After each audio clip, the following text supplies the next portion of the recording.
എന്നെ സ്നേഹിച്ച നിന്റെ സ്നേഹമത്രയോ ആശ്ചര്യം. നിന്റെ പാപശാപങ്ങൾ ജീവനാൽ എന്നെ നിറച്ചല്ലോ. എന്റെ ആയുസ്സിൻ ദിനമൊക്കെയും നിന്നെ മാത്രം ഞാൻ സേവിക്കും. എന്റെ പ്രാണനായകനേശുവേ,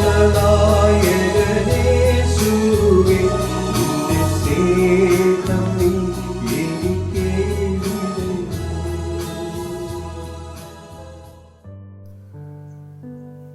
ദൈവനാമത്തിന് മഹത്വമുണ്ടാകട്ടെ.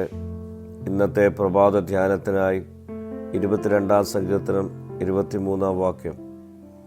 യഹോവ ഭക്തന്മാരെ അവനെ സ്തുതിപ്പീൻ, യാക്കോബിൻ്റെ സകല സന്തതികളുമായുള്ളവരെ അവനെ മഹത്വപ്പെടുത്തുവീൻ, ഇസ്രായേലിൻ്റെ സർവ്വ സന്തതിയുമായുള്ളവരെ അവനെ ഭയപ്പെടുവീൻ.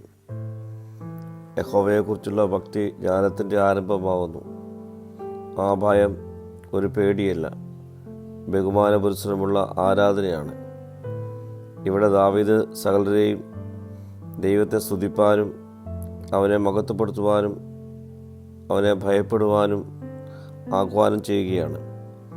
കൃപയാൽ രക്ഷിക്കപ്പെട്ട യഹൂദനും ജാതിയും നമ്മുടെ രക്ഷയുടെ ദൈവത്തെ സ്തുതിക്കുന്നതിൽ ഒത്തു ചേരുന്നു. കർത്താവിനെ ഭയപ്പെടുന്നവർ എന്നുള്ളത് സുവിശേഷ പ്രഘോഷണത്തിലൂടെ രക്ഷയുടെ അനുഭവത്തിലേക്ക് വന്നവർ, പ്രത്യേകിച്ച് വിജാതീയർ ഇവിടെ പരാമർശിക്കുന്നു. അവർ ഭയത്തോടെയാണ് ദൈവത്തെ ആരാധിക്കുന്നത്. അവരെപ്പോലെ നാമും ദൈവത്തെ ഭയത്തോടെ ആരാധിക്കുവാനാണ് സങ്കീർത്തനക്കാരൻ ആവശ്യപ്പെടുന്നത്.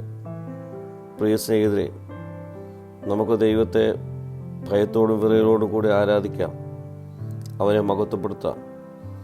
അവൻ രാജാതി രാജാവും കർത്താതി കർത്താവുമാണ്.